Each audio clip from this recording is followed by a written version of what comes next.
ಎಲ್ರಿಗೂ ನಮಸ್ಕಾರ. ನಾನು ಇವತ್ತು ಒಂದು ಬ್ರೇಕ್ಫಾಸ್ಟ್ ರೆಸಿಪಿ ಮಾಡ್ತಾ ಇದ್ದೀನಿ. ತುಂಬಾನೇ ಕ್ರಿಸ್ಪಿಯಾಗಿ ಒಳಗಡೆ ಅಷ್ಟೇ ಸಾಫ್ಟ್ ಆಗಿ ಪಡ್ಡು ಹೇಗೆ ಮಾಡ್ಕೊಳ್ಳೋದು ಅಂತ ತೋರಿಸ್ತಾ ಇದ್ದೀನಿ. ಮೊದಲಿಗೆ ಒಂದು ಪಾತ್ರೆಯಲ್ಲಿ 1.5 ಕಪ್ಪಿನಷ್ಟು ದೋಸೆ ಅಕ್ಕಿ ತಗೊಂಡಿದ್ದೀನಿ, ಒಂದು ಅರ್ಧ ಕಪ್ಪಿನಷ್ಟು ಉದ್ದಿನಬೇಳೆ, 1/4 ಕಪ್ಪಿನಷ್ಟು ಗಟ್ಟಿ ಅವಲಕ್ಕಿ, 2 ಚಮಚದಷ್ಟು ಕಡಲೆಬೇಳೆ, ಒಂದು 1/4 ಚಮಚದಷ್ಟು ಮೆಂತೆಕಾಳನ್ನ ತಗೊಂಡ್ಬಿಟ್ಟು ನೀರಲ್ಲಿ 2 ಸರಿ ಚೆನ್ನಾಗಿ ತೊಳೆದು ಮತ್ತೆ ಮುಳುಗುವಷ್ಟು ನೀರನ್ನ ಹಾಕಿ ಒಂದು 5 ಗಂಟೆಗಳ ಕಾಲ ನೆನೆಸಿಡ್ತಾ ಇದ್ದೀನಿ. ನಂತರ ಇದನ್ನ ಒಂದು ಮಿಕ್ಸರ್ ಜಾರಿಗೆ ಹಾಕಿ ಸ್ವಲ್ಪ ನೀರನ್ನ ಹಾಕಿಬಿಟ್ಟು ರುಬ್ಕೊಳ್ತಾ ಇದ್ದೀನಿ. ಸ್ವಲ್ಪ ರವೆಯಾಗಿ ರುಬ್ಕೊಳ್ತಾ ಇದ್ದೀನಿ. ಎಲ್ಲದನ್ನು ಒಂದ್ಸರಿ ಚೆನ್ನಾಗಿ ಕೈಯಲ್ಲಿ ಮಿಕ್ಸ್ ಮಾಡಿ ಒಂದು 7 ರಿಂದ 8 ಗಂಟೆಗಳ ಕಾಲ ಫರ್ಮೆಂಟೇಷನ್ ಆಗಲಿಕ್ಕೆ ಬಿಡ್ತಾ ಇದ್ದೀನಿ. 8 ಗಂಟೆ ಆದ ನಂತರ ತೋರಿಸ್ತಾ ಇದ್ದೀನಿ. ಇವಾಗ ಒಂದು ಬಾಣಲಿಲಿ 1 ಚಮಚದಷ್ಟು ಎಣ್ಣೆ ಹಾಕೊಳ್ತಾ ಇದ್ದೀನಿ.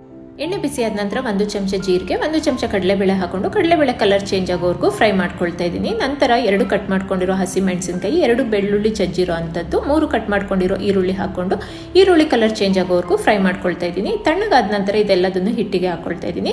ಸ್ವಲ್ಪ ಕೊತ್ತಂಬರಿ ಸೊಪ್ಪು, ಸಬ್ಬಸಿಗೆ ಸೊಪ್ಪು, ಕರ್ಬೇವಿನ ಸೊಪ್ಪು ಕೂಡ ಹಾಕೊಳ್ತಾ ಇದ್ದೀನಿ. ರುಚಿಗೆ ತಕ್ಕಷ್ಟು ಉಪ್ಪನ್ನ ಹಾಕೊಂಡ್ಬಿಟ್ಟು ಎಲ್ಲ ಒಂದ್ಸರಿ ಚೆನ್ನಾಗಿ ಮಿಕ್ಸ್ ಮಾಡ್ಕೊಳ್ತಾ ಇದ್ದೀನಿ.